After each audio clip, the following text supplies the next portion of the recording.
Hello मेरे प्यारे बच्चों, आप कैसे हो? आई होप आप अच्छे होंगे। Welcome back to my channel. मैं हूं खैरुल और आज हम लोग इस लेसन में motion in a straight line का लेक्चर 2 पढ़ने वाले हैं। जो लेक्चर 1 में हमने बहुत कुछ पढ़ लिया, जैसे मोशन पैरामीटर, जैसे आपका डिस्प्लेसमेंट हो गया, डिस्टेंस हो गया, वेलोसिटी हो गया, स्पीड हो गया, इंस्टेंटेनियस एवरेज, सारे चीज़ हमने पढ़ा है। उसका कॉन्सेप्ट हमने पढ़ा है, जो मोशन किसको कहते हैं, रेस्ट किसको कहते हैं, मैकेनिक्स का इंट्रोडक्शन बोल सकते हो, वो सारे चीज हम पढ़ा है।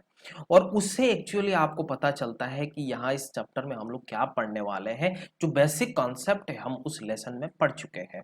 अगर वो लेक्चर आप देखना चाहते हो तो आई बटन दिख रहा है, उसको क्लिक करो और पूरा देख लो, उसमें कोई शक वाली बात नहीं है। तो आज इस लेक्चर में हम लोग स्पेशली एक्सीलरेशन के बारे में पढ़ेंगे।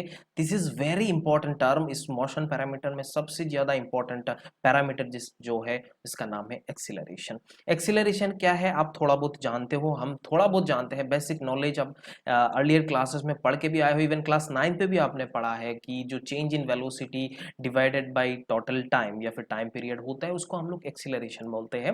बट ये तो एक स्टेटमेंट था, ये एक सेंटेंस में खत्म हो गया था, लेकिन उसके अंदर बहुत सारे चीज है। और यहाँ पे आप नीट जेई जो एस्पिरेंट्स है, आप एक्चुअल में जेई या नीट देना चाहते हो, तो उस सिचुएशन में आपको थोड़ा अच्छे से कॉन्सेप्ट को बिल्डअप करना पड़ेगा और नॉलेज को एनहांस करना पड़ेगा। आपका जो एनालिटिकल एबिलिटी है उसको भी बूस्ट करना पड़ेगा, है ना। तो इस लेक्चर में हम लोग स्पेशली एक्सीलरेशन के बारे में पढ़ेंगे। अगर वीडियो पसंद आ जाए तो लाइक कर लीजिए ना, और शेयर करना अपने दोस्तों के साथ, एंड सब्सक्राइब करना तो आपको करना ही है, क्योंकि आगे भी जाके आपको और सारे लेक्चर्स पढ़ना है ना। तो चलिए शुरू करते हैं।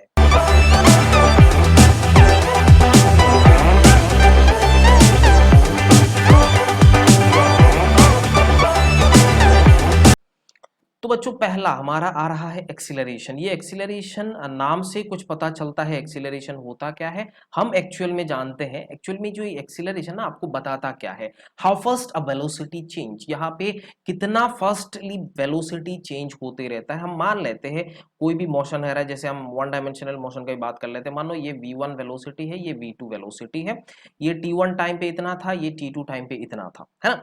तो t1 टाइम पे जो वेलोसिटी था इसको हम v1 बोल रहे हैं, और t2 टाइम पे जो वेलोसिटी है उसका हम लोग बोल रहे हैं v2।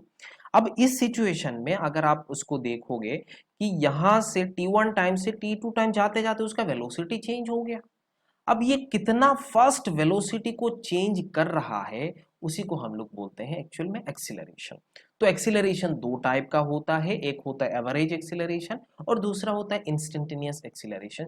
जैसे हमने पहले भी पढ़ा है एवरेज, जैसे वेलोसिटी, जैसे आपने पढ़ा था एवरेज वेलोसिटी क्या था। एवरेज वेलोसिटी में हमने पढ़ा कि जो डिस्टेंस डिस्प्लेसमेंट था divided by total time period, इसको हम लोग एवरेज वेलोसिटी बोले थे। तो इसमें भी वैसा ही कुछ है।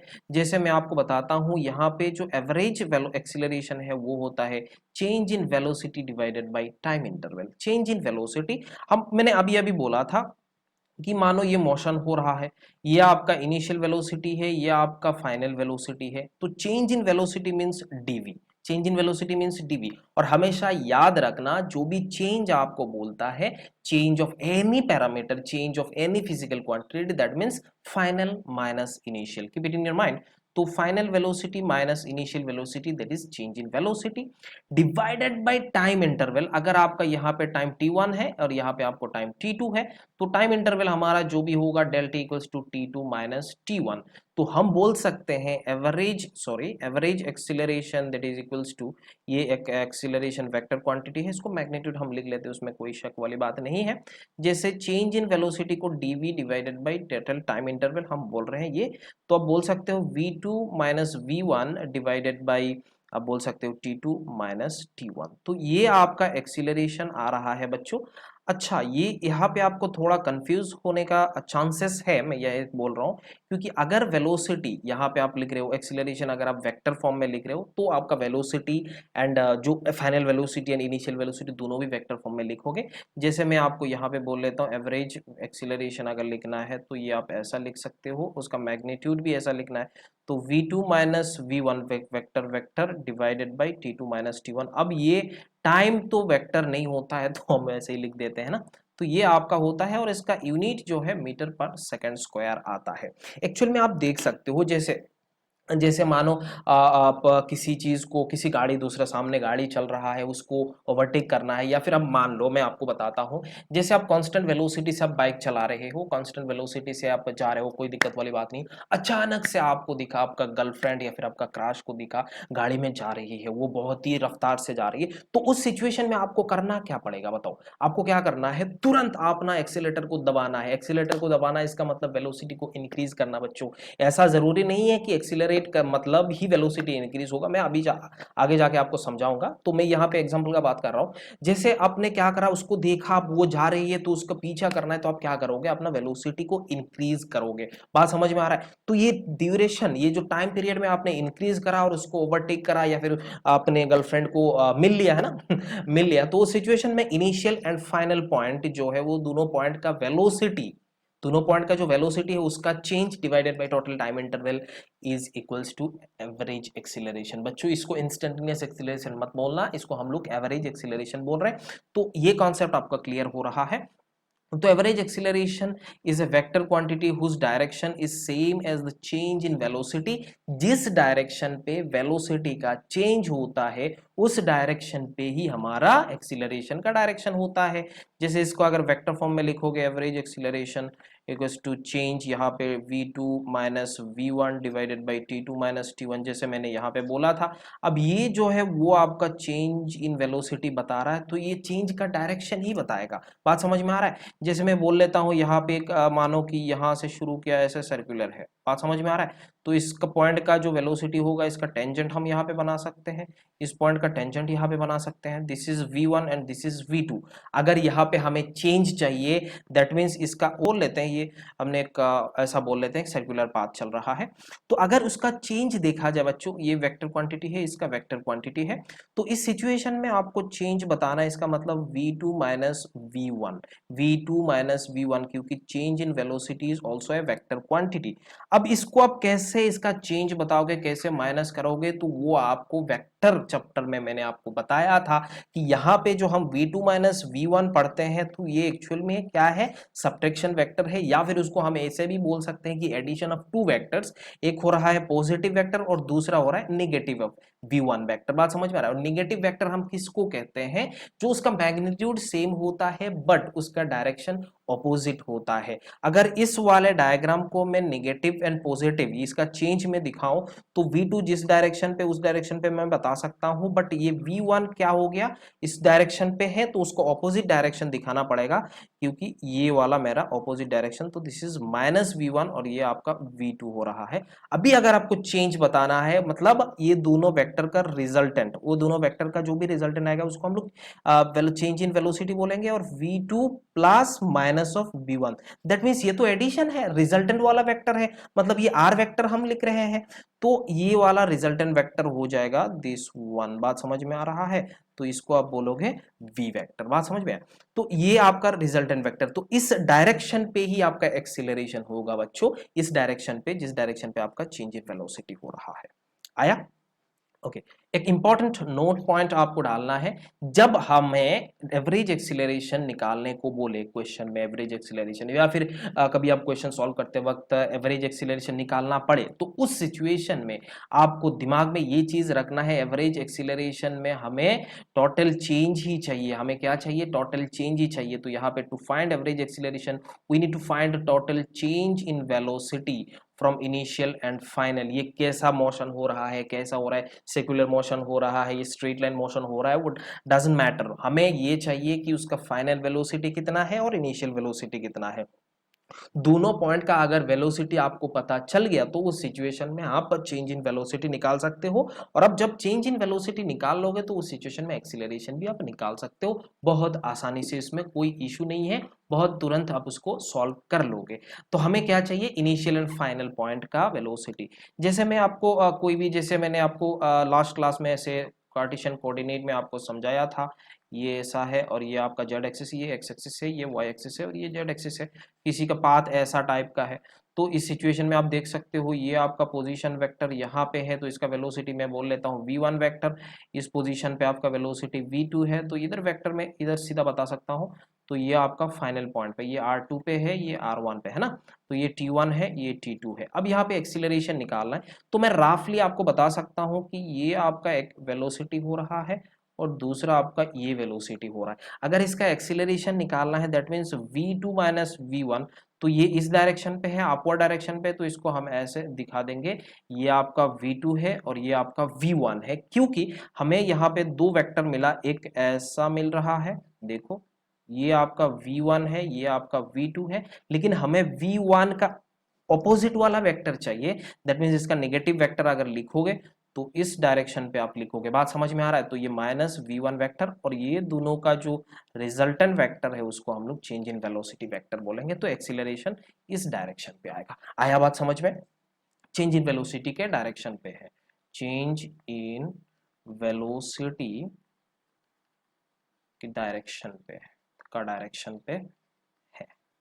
ओके, ये चीज आपको दिमाग में रखना है, बहुत ही इंपॉर्टेंट है। और हमें हमेशा एक initial point and final point चाहिए। ये हमारा इनिशियल पॉइंट था और ये आपका फाइनल पॉइंट है ना। अब ये दोनों पॉइंट का अगर वेलोसिटी आपको पता है तो तुरंत आप क्या निकाल सकते हो? Average acceleration. बात समझ में आ रहा है कि नहीं? बोलो तुरंत, change in velocity divided bye ये। आया? तो अभी मैं आपको एक क्वेश्चन पूछता हूं, अगर मैं बोलूं कि ये जो एवरेज एक्सीलरेशन आपको मिला, तो ये एवरेज एक्सीलरेशन आपको एक्चुअल में बता सकता है क्या किस टाइप का मोशन हो रहा है? ये एक्सीलरेटेड मोशन हो रहा है या कुछ भी हो सकता है, मतलब ये बता सकता है क्या? नहीं बता सकता। Keep it in your mind, ये नहीं बता सकता। क्यों? क्योंकि भैया यहाँ पे इस वेलोसिटी आपको इधर पता है, ये वेलोसिटी इधर पता है, सिर्फ आपको इनिशियल एंड फाइनल पॉइंट का वेलोसिटी पता है, बीच में क्या हुआ नहीं पता। आपको एक इंस्टेंट पे क्या हो रहा है वो नहीं पता बच्चों, आपको एक इंस्टेंट पे क्या हो रहा है वो नहीं पता है। तो उस इंस्टेंट पे अगर आपको पता नहीं हो रहा है तो आप बता नहीं सकते हो कि यहाँ पे क्या हो रहा है, किस टाइप का मोशन है, ये नहीं बता सकते हो। इसको एनालाइज करेंगे अभी हम, है ना। देखो एक क्वेश्चन के हेल्प से आप अब थोड़ा एवरेज एक्सीलरेशन को थोड़ा समझ लेते हैं। ए particle describes an angle of theta in circular path with constant speed v, find the change in velocity, and दूसरा आपको पूछ रहा है average acceleration during the motion in the curve जो सर्कल है।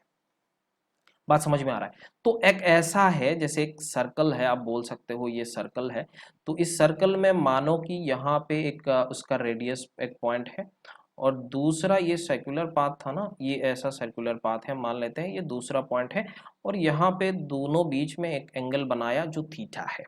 हमने क्या बनाया? एक particle describes an angle theta of circular path at constant velocity, मतलब ये ऐसा वेलोसिटी, ये पार्टिकल यहाँ पर था, ये पार्टिकल यहाँ पर है, ये आपका इनिशियल है, ये आपका फाइनल है, और आपको ये वाला वेलोसिटी पता है, दिस इज v1, और इधर वाला वेलोसिटी आपको पता है, दिस इज v2।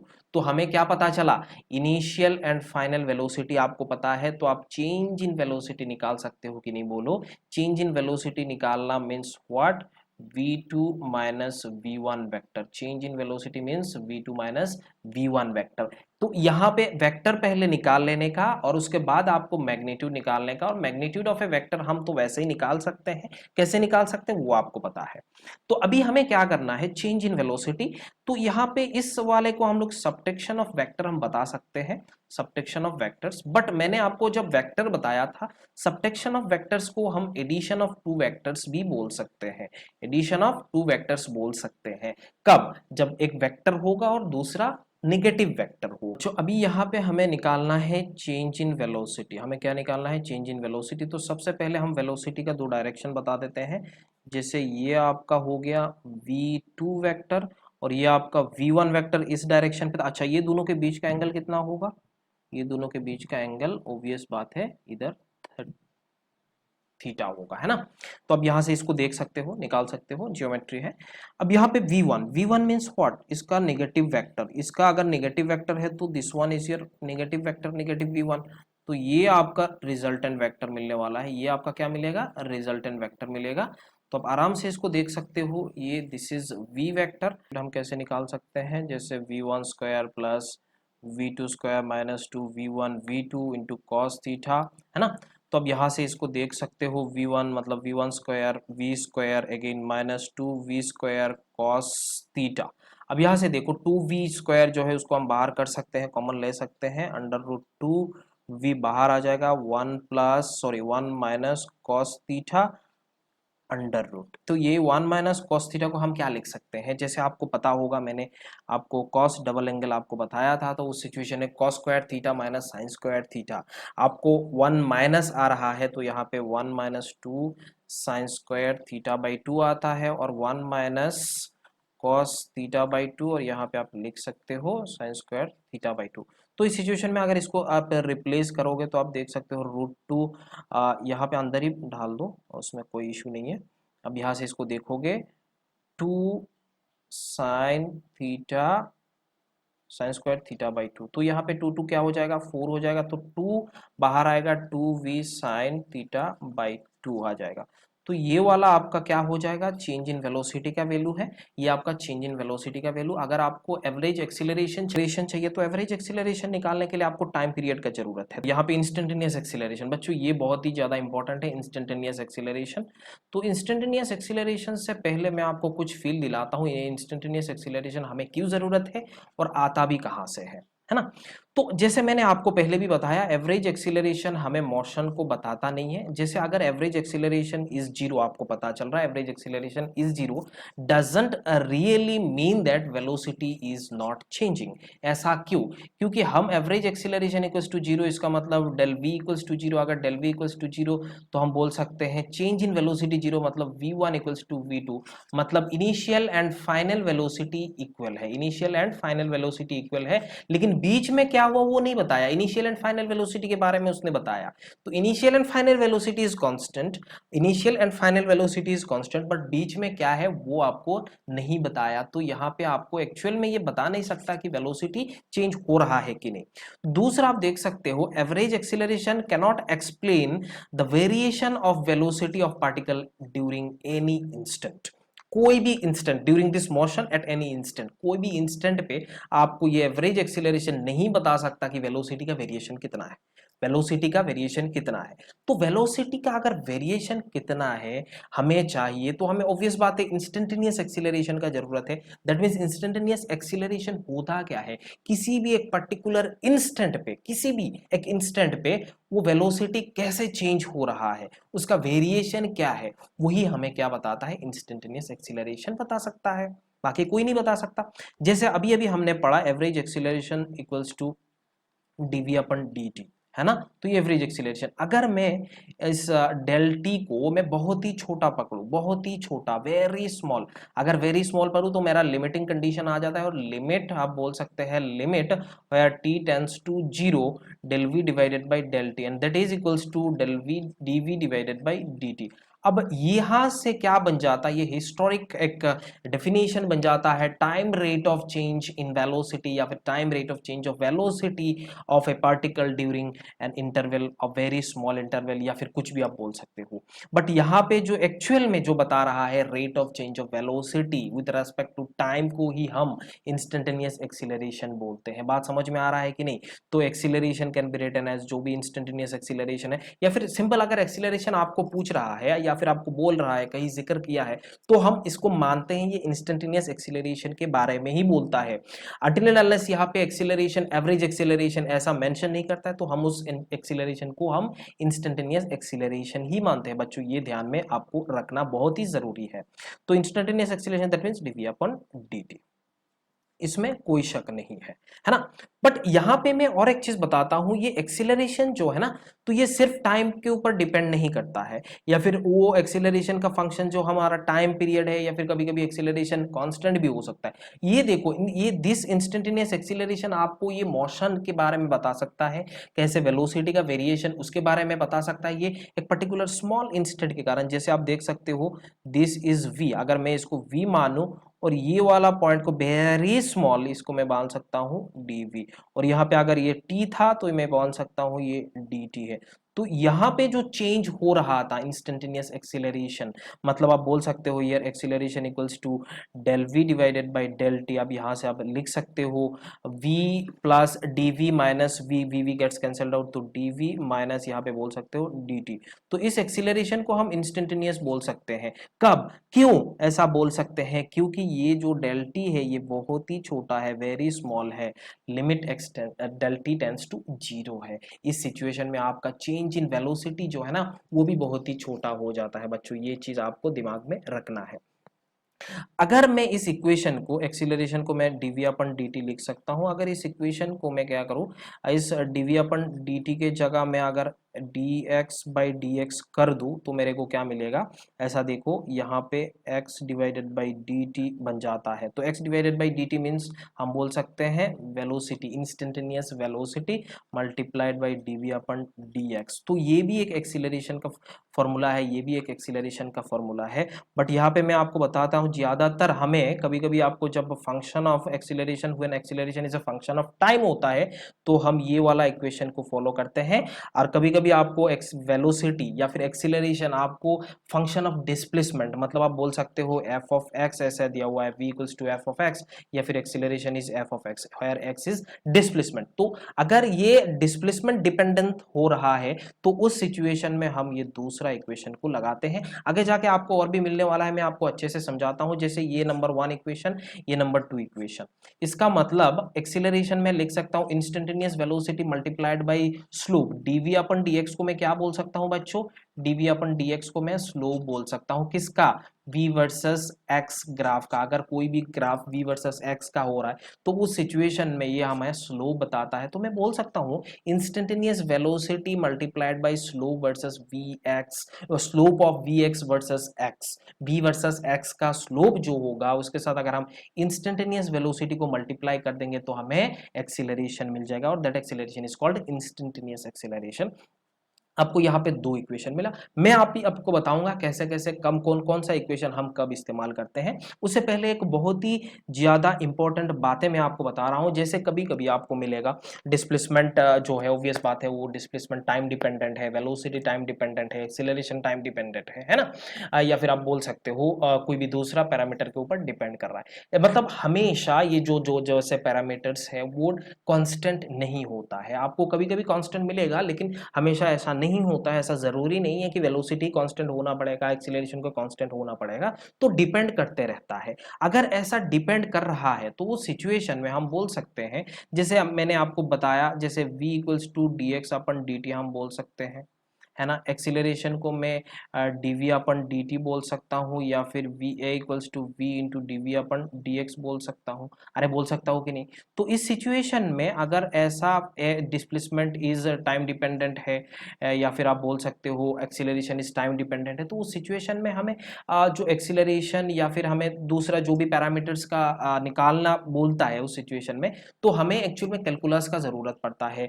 कभी आपको मानो वेलोसिटी दिया है, आपको डिस्प्लेसमेंट निकालना है, तो उस सिचुएशन में आपको इंटीग्रेट करना पड़ेगा। वेलोसिटी दिया हुआ है, एक्सीलरेशन निकालना है, तो उस सिचुएशन में आपको डिफरेंशिएट करना पड़ेगा। तो ये कौन कौन सा कब इस्तेमाल करना है वो मैं आपको बताने वाला हूं। इसको मैं मिटा देता हूं, आप बहुत अच्छे से आपको समझ में आएगा। जैसे देखो, कभी मानो डिस्प्लेसमेंट के फंक्शन दिया हुआ है, मानो x equals to f of t दिया हुआ है, तो उस सिचुएशन में आपको वेलोसिटी पूछा, तो आप सीधा डिस्प्लेसमेंट से वेलोसिटी जा सकते हो dx अपन dt करके। क्या करके? dx अपन dt करके। इसका मतलब आप इसको अगर डिफरेंशिएट कर दोगे, डिस्प्लेसमेंट को अगर डिफरेंशिएट कर दोगे विद रेस्पेक्ट टू टाइम, आपको वेलोसिटी मिल जाता है, और वेलोसिटी से सीधा हम एक्सीलरेशन में पहुंच सकते हैं dv अपन dt करके। इसका मतलब वेलोसिटी का जो फंक्शन होगा अगर उसको मैं डिफरेंशिएट कर दूं तो मेरे को वेलोसिटी से सीधा एक्सीलरेशन मिल सकता है। अगर आपको ऐसा कभी कभी बोला कि सीधा वेलोसिटी से एक्सीलरेशन निकालना है, तो आप जंप करके नहीं जा सकते हो। इसके लिए डिस्प्लेसमेंट से आपको वेलोसिटी जाना है, फिर वेलोसिटी से आपको एक्सीलरेशन में पहुंचना है। डिस्प्लेसमेंट से अगर आपको एक्सीलरेशन पहुंचना है तो आपको डबल डिफरेंशिएट करना पड़ेगा, जो बेसिक मैथमेटिक्स में हमने पहले भी पढ़ा हुआ है ना। अगर डिस्प्लेसमेंट ऐसा दिया हुआ है, अगर एक्सीलरेशन दिया हुआ है, एक्सीलरेशन ऐसा दिया हुआ है, acceleration is a function of T आपको बोला वेलोसिटी निकालो, तो बैकवर्ड आना है, तो उस सिचुएशन में आपको इंटीग्रेशन का जरूरत है। मतलब आप बोल सकते हो जैसे यहाँ पे एक्सीलरेशन से वेलोसिटी चाहिए, तो यहाँ पे आप देख सकते हो dv equals to a into d t, तो इसको इंटीग्रेट कर दो, तो इसका मतलब ये इंटीग्रेट करोगे तो आपको मिलेगा। फिर आपको वेलोसिटी से डिस्प्लेसमेंट आना है, तो उस सिचुएशन में अगेन इंटीग्रेट करोगे तो आपको मिलेगा। बातें एक ही जैसा है, मतलब अगर डिस्प्लेसमेंट से वेलोसिटी में जाना है तो डिफरेंशिएट, वेलोसिटी से एक्सीलरेशन जाना है तो अगेन डिफरेंशिएट, एक्सीलरेशन से वेलोसिटी इंटीग्रेशन करना है, ये दोनों। मतलब आपको जब भी आपका कभी फंक्शन होता है when a is not constant, आपको कांस्टेंट नहीं होता है, a इज नॉट यूनिफॉर्म, उस सिचुएशन में ही हमें इंटीग्रेशन का जरूरत पड़ता है या डिफरेंशिएशन आप बोल सकते हो कैलकुलस का जरूरत पड़ता है हमें। बात समझ में आ रहा है, जब acceleration is not constant. Okay, कुछ नोट पॉइंट है, जैसे acceleration is function of T, तो हम कौन सा इक्वेशन लगाएंगे?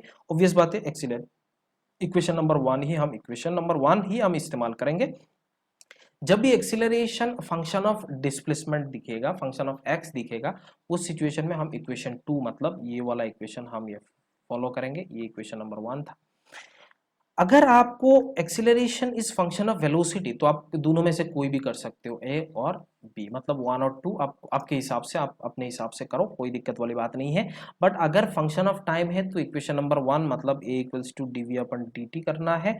अगर आपको ये velocity displacement acceleration is function of displacement है, तो उस सिचुएशन में आपको v into d v upon d x ही करना पड़ेगा। याद रखना, इस इक्वेशन को याद रखना। अभी आपको मिलेगा कुछ क्वेश्चंस में आपको बताऊंगा, है ना, जो इलास्टेशन है।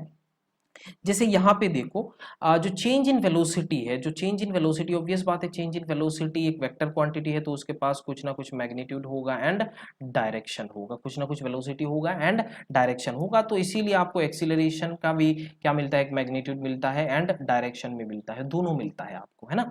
तो अब यहाँ पे देखो एक्सीलरेशन शुड बी पैरेलल, अगर वेलोसिटी एंड एक्सीलरेशन दोनों सेम डायरेक्शन पे है, अगर वेलोसिटी एंड एक्सीलरेशन दोनों सेम डायरेक्शन पे, तो उस सिचुएशन में वेलोसिटी विल इंक्रीजेस। बच्चों आपको पता चल रहा है, मानो ये वेलोसिटी का डायरेक्शन है और इस डायरेक्शन पे भी एक्सीलरेशन है, तो उस सिचुएशन में आप बोल सकते हो कि ये वेलोसिटी का वैल्यू क्या हो जाएगा, इंक्रीज हो जाएगा।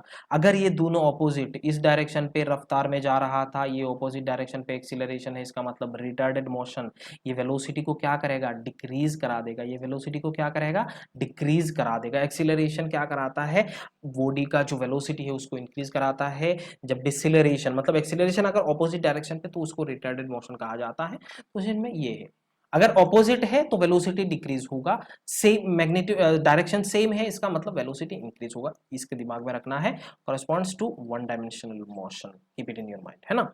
ओके, दूसरा हो रहा है डायरेक्शन। वेलोसिटी क्या होता है, वेलोसिटी जो भी आपका होता है, acceleration should be perpendicular to velocity. जैसे आपको मैं बताता हूं, अगर वेलोसिटी इस डायरेक्शन पे है और आपका एक्सीलरेशन परपेंडिकुलर है, तो उस सिचुएशन में इसको डायरेक्शन को घुमा देगा। मतलब ये आपको जो सर्कुलर मोशन मिलता है, आपको जब भी सर्कुलर मोशन मिलता है, जैसे आप सर्कुलर मोशन करते हो, आपको 2 डायमेंशनल मोशन या फिर सर्कुलर मोशन में मैं आपको पढ़ाऊंगा। जैसे ये वेलोसिटी ऐसा है, इस पॉइंट पे अगर देखा जाए तो ऑब्वियस बात है टेंजेंशियली इस डायरेक्शन पे वेलोसिटी होगा, लेकिन ये इस डायरेक्शन पे मोड़ गया, क्यों? क्योंकि यहाँ पे ऐसा कोई एक फोर्स होगा जो इसको ऐसे हमेशा इसको खींच रहा है, हमेशा क्या कर रहा है, इसको अंदर की तरफ खींच रहा है। तो इसके कारण क्या हो रहा था, इस पॉइंट पे जा रहा था तो इधर एक्सीलरेशन परपेंडिकुलर है, इधर जा रहा था तो एक्सीलरेशन परपेंडिकुलर है, इस पॉइंट पे जा रहा था परपेंडिकुलर है, इस पॉइंट पे जा रहा था परपेंडिकुलर है। इसका मतलब ये हमेशा इस डायरेक्शन, जो भी आपका वेलोसिटी का डायरेक्शन एंड एक्सीलरेशन का डायरेक्शन जब भी परपेंडिकुलर होगा, that is responsible for change in direction. ये याद रखना आपको, जो भी आपका वेलोसिटी एंड एक्सीलरेशन दोनों परपेंडिकुलर डायरेक्शन पे होगा, तो उस सिचुएशन में आपका मोशन का डायरेक्शन चेंज हो जाएगा, याद रखना। और ये सर्कुलर मोशन होता है, जैसे corresponds to uniform circular motion and any general curve path with constant speed. उसका मैग्नीट्यूड में कोई चेंज नहीं होता है, वेलोसिटी का मैग्नीट्यूड में चेंज नहीं होता है। तो आपको ऐसा भी मिला होगा circular motion with constant speed, circular motion with constant speed, इसका मतलब क्या हो गया, उसका जो मैग्नीट्यूड है बराबर है, लेकिन एक्सीलरेशन यहाँ पे परपेंडिकुलर था, इसीलिए उसका डायरेक्शन चेंज हो गया और ये सर्कुलर मोशन कर रहा है। बात समझ में आया कि नहीं, बोलो। तो ये चीज आपके दिमाग में रहना चाहिए। एक क्वेश्चन है, जैसे देखो, find magnitude of average acceleration of minute hand of clock, length आपको 20 centimetre and rotate an angle of this much value आपको दिया हुआ है। आपको मैग्नीट्यूड ऑफ एवरेज एक्सीलरेशन निकालना है। वो आप कैसे निकाल सकते हो कि नहीं, मेरे को जल्दी से बताओ। देखो यहाँ पे ऑब्वियस बात है, ये एक घड़ी है, ये आपका 12 का रहता है और ये आपका इधर 3 रहता है, ये 6 रहता है और इधर 9 रहता है। मिनट हैंड ऐसा है, इसका मतलब ये 90 है ना। तो यहां से यहां आने में इस मिनट हैंड को कितना टाइम लगा होगा, 15 मिनट्स। याद आ रहा है कुछ? ओके। वेलोसिटी इस डायरेक्शन पे, इसका वेलोसिटी इस डायरेक्शन पे, लेकिन उसका रफ्तार तो ऑब्वियसली बराबर है, v1 और ये v2 है। आपको चेंज इन वेलोसिटी पहले निकालना है। एवरेज एक्सीलरेशन निकालने के लिए चेंज इन वेलोसिटी का जरूरत है। तो change in velocity means what, v2 minus v1 बच्चों, v2 माइनस v1 आपको करना है। अगर v2 माइनस v1 कर रहे हो तो इसका माइनस को चेंज करा दो, ये हो जाएगा। लेकिन हमें वेक्टर फॉर्म में नहीं, ये v है ये v है। अब इस सिचुएशन में अगर देखोगे दोनों 90 डिग्री एंगल पे है, दोनों क्या है, 90 डिग्री एंगल पे है। तो इसको अगर थोड़ा ऐसे बढ़ा दोगे तो दोनों के बीच में 90 डिग्री आएगा, है ना। हाँ, ये दोनों के बीच में 90 डिग्री आएगा। तो उसका जो भी मैग्नीट्यूड आएगा, तो अब यहाँ से देख सकते हो, मैंने v1 माइनस v2 ऐसे करके, ये माइनस v1 माइनस v2 और यहाँ पे cos 90 और cos 90 का वैल्यू 0 हो जाता है, तो ये कट हो गया और ये 90 होगा। तो पाइथागोरस से भी हम यहाँ पे देख सकते हैं √2p। तो ये आपका ये आया मैग्नीट्यूड। अब v का वेलोसिटी वैल्यू कितना है, v इक्वल्स टू, आप बोल सकते हो इसका टोटल लेंथ कितना होगा, 2 pi into r, 2 pi into r divided by total time period is the velocity. बात समझ में आ रहा है कि नहीं, length divided by time, length divided by time.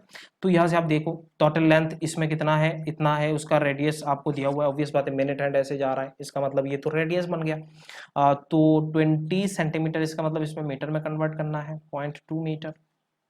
तो आप देख सकते हैं 2 pi into 0.2 metre divided by 60 into 60, मतलब इसको पूरा कवर करने में 60 मिनट्स लगता है ना, मिनट हैंड है ना, तो 60 मिनट्स। और मिनट को हमें सेकंड में कन्वर्ट करना है, तो ये आपका वेलोसिटी आया। और यहाँ पे आप देखो एक्सीलरेशन, मतलब ये पूरा velocity divided by this time 15 multiplied by 60 second, बस उतना ही तो करना है। बहुत सारे क्वेश्चंस करना है। जैसे देखो x का वैल्यू ये दिया हुआ है 4t to the power 4 3t square plus 7t plus 6, find velocity at 2 second. आपको वेलोसिटी एट 2 सेकेंड, जैसे यहाँ पे देखो ये displacement is function of time, आपको वेलोसिटी चाहिए। तो मैंने आपको बोला था जब फंक्शन ऑफ टाइम होता है तो उस सिचुएशन में हमें क्या करना पड़ता है बच्चों, कैलकुलस का जरूरत है, कैल सॉरी हाँ कैलकुलस का जरूरत है। डिस्प्लेसमेंट, ये क्या है, डिस्प्लेसमेंट है, डिस्प्लेसमेंट पे वेलोसिटी, डिस्प्लेसमेंट से वेलोसिटी, देखो जल्दी से, डिस्प्लेसमेंट से वेलोसिटी क्या करना है, डिफरेंशिएट करना है। डिस्प्लेसमेंट से वेलोसिटी डिफरेंशिएट है बच्चों। तो आप देख सकते हो v equals to dx upon dt, इसको डिफरेंशिएट कर देने का है dv अपन dt, जो मैंने आपको कैलकुलस चैप्टर में पहले पढ़ा चुका हूँ। आप अभी तो तुरंत तुरंत मैं कर लूंगा, इसमें कोई शक वाली बात नहीं है। देखो 16t³ माइनस 6t प्लस 7, और यहाँ पे आपको ये वाला वैल्यू कितना है, at t equals to 2 second, at t equals to 2 second में कितना होगा, 16 multiplied by 2³ minus 6 into 2 plus 7, जो भी आंसर आएगा 123 मीटर पर सेकेंड आएगा। मैं इसका आंसर निकल के क्यों दूँ, कैलकुलेशन आपको करना है। ये लल्लू टाइप का काम मैं नहीं करने वाला बच्चों, मैं आपको समझाने वाला हूँ, आपको ट्रैक देने वाला हूँ, ट्रेन में बिठा सकता हूँ, बाकी आपको चलना है, कौन सा स्टेशन पे उतरना है आप जानते हो, है ना। सब टिकट भी बना के मैं दे रहा हूँ, और क्या चाहिए। क्वेश्चन नंबर 2, यहाँ पे क्वेश्चन में क्या बोला, v equals to 3t square plus 2 metre पर सेकंड, वेलोसिटी वेरी कर रहा है वगैरह वगैरह, लेक्चर्स यहाँ पे ढाला नहीं, मैंने अपने हाथों से लिखा इसीलिए। Find displacement covered by the particle from t equals to 1 second to t equals to 2 second. Velocity, displacement निकालना है, वेलोसिटी से डिस्प्लेसमेंट, वेलोसिटी से displacement, displacement velocity differentiate, velocity से डिस्प्लेसमेंट नीचे वाला इंटीग्रेशन। देखो यहाँ पे मैं ऐसा क्यों हो रहा है याद नहीं रखना है, फिर मैं आपको सीधा बता रहा हूँ। v equals to what, dx upon dt, आपको क्या चाहिए, x का वैल्यू चाहिए, मतलब dx equals to v into dt है। तो अब यहाँ से निकालना है तो कैलकुलस का जरूरत है, इंटीग्रेशन है, इंटीग्रेट करोगे dx, और v का वैल्यू यहाँ पे पुट कर लो 3t square plus 2 into d T integrate करना है। इनिशियल पॉइंट कितना है जब t इक्वल्स टू 1 था, जब t इक्वल्स टू 1 था हम मान लेते हैं इसका 0 है, और जब t इक्वल्स टू आपका 2 था x मान लेते हैं, इंटीग्रेट करेंगे तो ये है 3³ डिवाइडेड बाई 3 प्लस 2t, 3 गेट्स कैंसल्ड आउट, और यहाँ पे लिमिट आपको 1 to 2 पुट करना है तो 2 8, और यहाँ पे आप देख सकते हो यहाँ पे 2 इंटू 2 मतलब 4 माइनस 1 फिर माइनस 2, तो इस हिसाब से आप देख सकते हो यहाँ पे 9 आएगा मीटर। बस आप आराम से कर लोगे।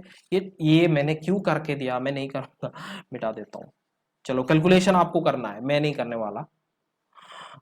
ओके वेलोसिटी, अगेन वेलोसिटी, यहाँ पे वेलोसिटी के बारे में बात करा जा रहा है। Velocity equals to 2t plus 4 metre per second, find average velocity of body from t equals to 1 second to t equals to 2 second, initially at t equals to 0 body starts from rest. Body शुरुआत कहाँ से किया था, rest से शुरुआत किया था। आपको एवरेज वेलोसिटी चाहिए बच्चों, आपको क्या चाहिए, एवरेज वेलोसिटी। अब दो तरीके से यहाँ से कर सकते हो, दो तरीके से एवरेज वेलोसिटी, मतलब याद आ रहा होगा आपको कुप्चे में डालने का और फिर इसको इंटीग्रेट करने का, डिवाइडेड बाय टोटल टी करने का, ऐसे भी कर सकते हो। नहीं तो आप आराम से हम करते हैं, अगर ये आपको नहीं पता है तो आप आराम से देखो।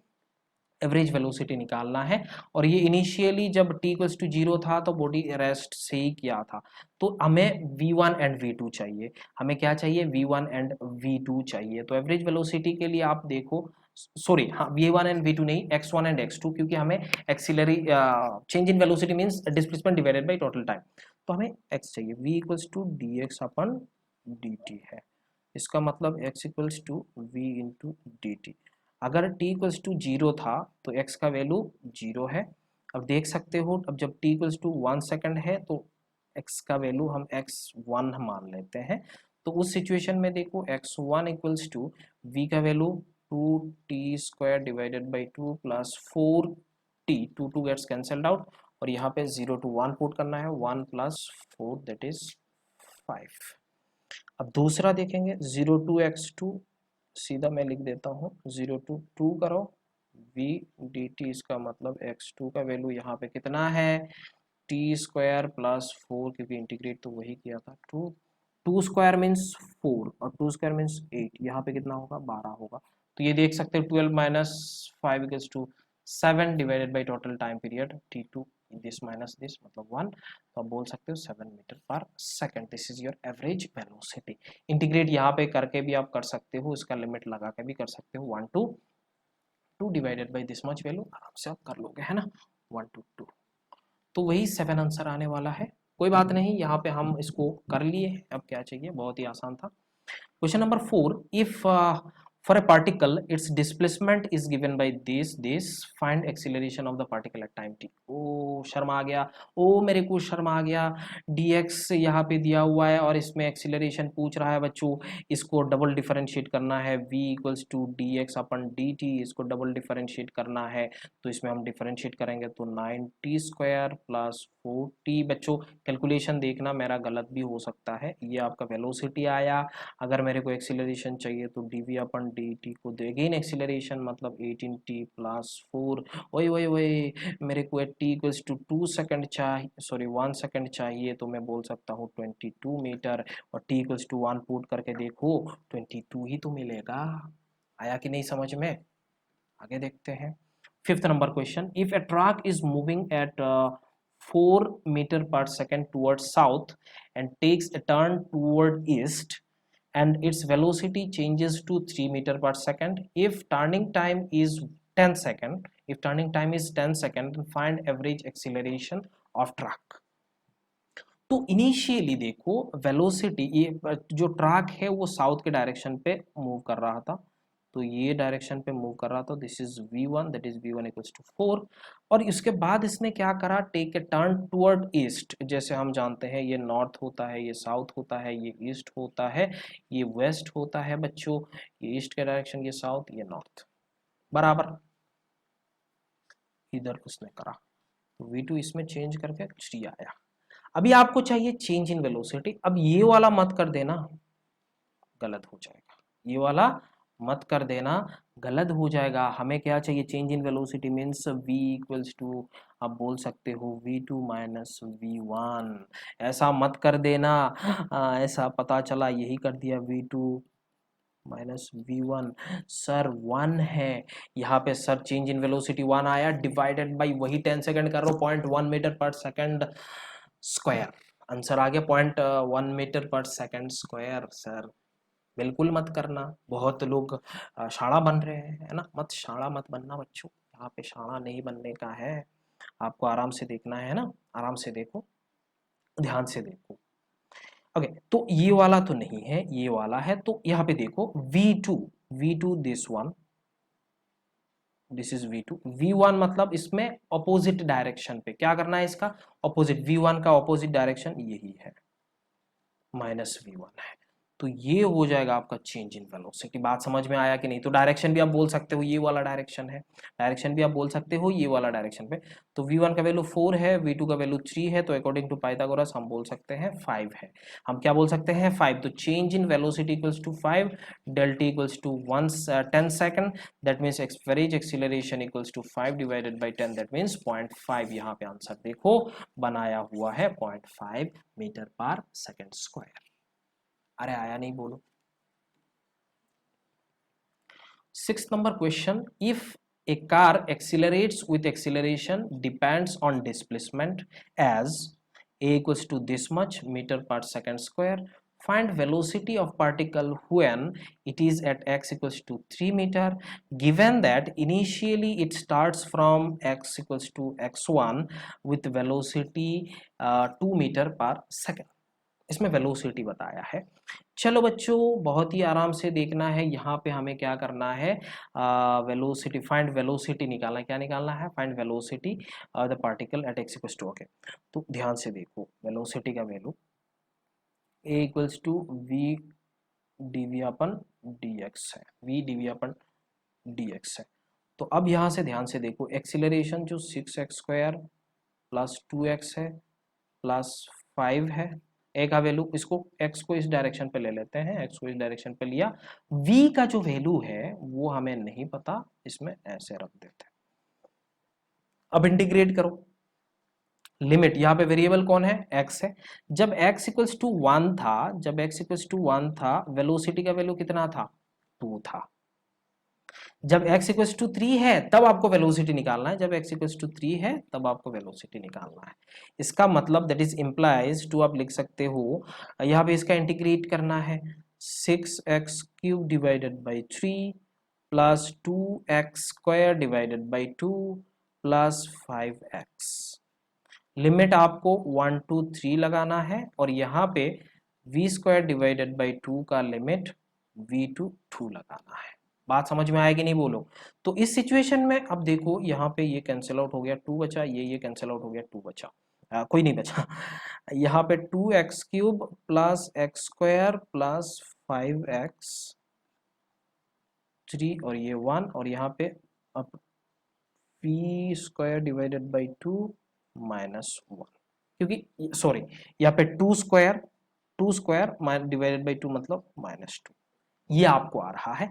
तो यहाँ पे आप वेलोसिटी का इक्वेशन, वेलोसिटी का वैल्यू जो है, आप यहाँ पे 1 पे एक बार 3 पुट करो, फिर -1 का वैल्यू पुट करो, तो जो भी आपका आंसर आएगा वही आंसर आएगा। आप इसको कैलकुलेट कर लेना प्लीज, मेरे को कैलकुलेट करने मत देना, टाइम चला जाएगा, और मैं लल्लू टाइप का कैलकुलेशन यहाँ पे नहीं करने वाला। ये आप करो, कर सकते हो, इंटीग्रेशन तक ही तो आपको करने को देना है, उतना कर लिया, बाकी आप आराम से कर सकते हो। अब बुरा मत मानना प्लीज, क्योंकि मैं नहीं करने वाला, कैलकुलेशन आप खुद करो, है ना। नेक्स्ट सवाल है जो 7th यहाँ पे दिया हुआ है, 8t प्लस 6 मीटर पर सेकंड एक्सीलरेशन है, find displacement of particle at t equals to 3 second, if at t equals to 0 second it starts from origin, इसका मतलब x equals to 0 with initial speed vi equals to 1 meter पर second, और यहाँ पे t equals to जब 0 था। बात समझ में आया कि नहीं बोलो। आपको क्या निकालना है, फाइंड डिस्प्लेसमेंट निकालना है। एक्सीलरेशन दिया हुआ है, और acceleration is a function of time दिया हुआ है बच्चों। तो इस सिचुएशन में आपको डिस्प्लेसमेंट जाने में 2 बार इंटीग्रेट करना पड़ेगा। तो आप देख सकते हो dv अपन dt को हम क्या लिख सकते हैं, 8t प्लस 6, और यहाँ पे v equals to 8t plus 6 into d t, इसमें कोई शक नहीं है। तो अब देखो इसमें इंटीग्रेट करना है, इंटीग्रेट रेड पेन से कर लेता हूँ। व्हेन टी इक्वल्स टू 0 तब v इक्वल्स टू 1 था, when t equals to t तब v इक्वल्स टू v है, क्योंकि हमें वो टाइम बाद में करेंगे। यहाँ पे अगर हम t इक्वल्स टू 3 पुट कर देंगे ना तो वेलोसिटी निकल जाएगा, वेलोसिटी का वैल्यू निकल जाएगा, लेकिन हमें वेलोसिटी नहीं चाहिए, हमें डिस्प्लेसमेंट चाहिए। तो we need velocity as a function of time. बात समझ में आ रहा है? We need velocity function of time. तो इसीलिए हमने यहाँ पे t लिखा और इसको मैं इंटीग्रेट करा तो मेरे को v माइनस 1 मिला, और इसमें देखो इंटीग्रेट करा तो 8t² डिवाइड बाई 2 और ये 8t और यहाँ पे 0 टू t बन जाएगा। बात समझ में आया कि नहीं बोलो?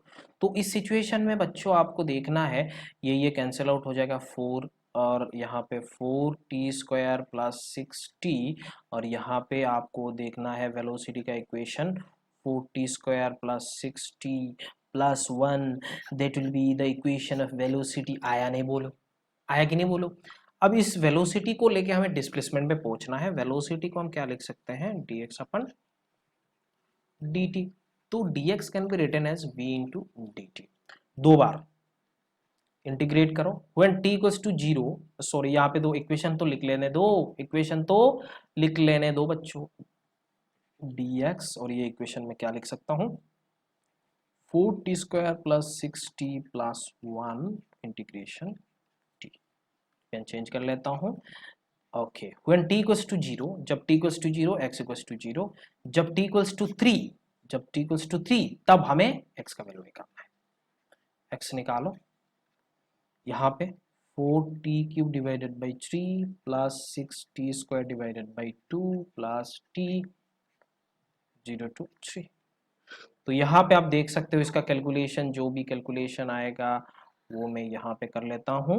x इक्वल्स टू आप देख सकते हो 4 इंटू 3³ डिवाइडेड बाई 3 प्लस यहाँ पे क्या हो जाएगा, कैंसिल आउट हो जाएगा, 3 बचेगा, प्लस 3 इंटू 3² प्लस 3, बहुत सारे 3 आने वाला है, बहुत सारे 3 आने वाला है। 4 इंटू 9 प्लस 27 प्लस 3, तो आप देख सकते हो इधर 66 मीटर आंसर है। तो यहाँ पे ये वाला आंसर दिया हुआ है 66 मीटर। तो मेरे ख्याल से ये आपको समझ में आ गया मैंने कैसे कैसे इसको सॉल्व करा। कैलकुलेशन इंपॉर्टेंट नहीं है, आपको बेसिक मैथ इंपॉर्टेंट है। एक्सीलरेशन से हमें वेलोसिटी डायरेक्ट पहुंच नहीं सकते, एक्सीलरेशन से हम वेलोसिटी में जाएंगे, थोड़ा आराम फरमाएंगे, उसके बाद वेलोसिटी से डिस्प्लेसमेंट पे आएंगे। जैसे मैंने पहले ही बोला था, एक्सीलरेशन से सीधा वेलोसिटी में, डिस्प्लेसमेंट से सीधा एक्सीलरेशन में नहीं जा सकते हो क्योंकि डबल डिफरेंशिएशन का जरूरत है। एक्सीलरेशन से भी सीधा आप डिस्प्लेसमेंट पे नहीं पहुंच सकते हो, यहाँ पे एक आपको रेस्ट लेना पड़ेगा, वेलोसिटी में आपको थोड़ा यहाँ पे क्या करना पड़ेगा, लैंड होना पड़ेगा। बात समझ में आ रहा है? ये आपका इंटरमीडिएट एयरपोर्ट है, इंटरमीडिएट एयरपोर्ट में आपको रुकना बहुत जरूरी है। तो ये सवाल है, देखो, a particle starts moving rectilinearly at t equals to 0 such that its velocity v changes with time according to the equation v equals to this much. Find the interval for which the particle retards. ये बच्चों आप खुद करना है, इसका value आपको खुद निकालना है। ये मैं आपको होमवर्क दे देता हूँ, एक ही क्वेश्चन दिया, क्वेश्चन नंबर 8, आप बोल सकते हो क्वेश्चन नंबर 8 आंसर दिस।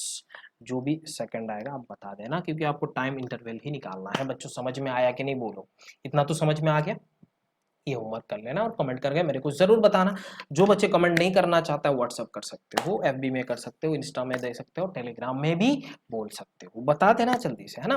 तो आई होप आपको इतने सारे क्वेश्चंस जो भी मैंने कराया आज, ज्यादातर क्वेश्चंस ही हुआ बट कॉन्सेप्चुअल क्वेश्चन था, मेरे ख्याल से इतना समझ में आ गया। थैंक्स फॉर वॉचिंग, मिलेंगे अगले लेक्चर पे, तब तक आप खुश रहिएगा और जम के पढ़ाई करिए। Take care and bye bye.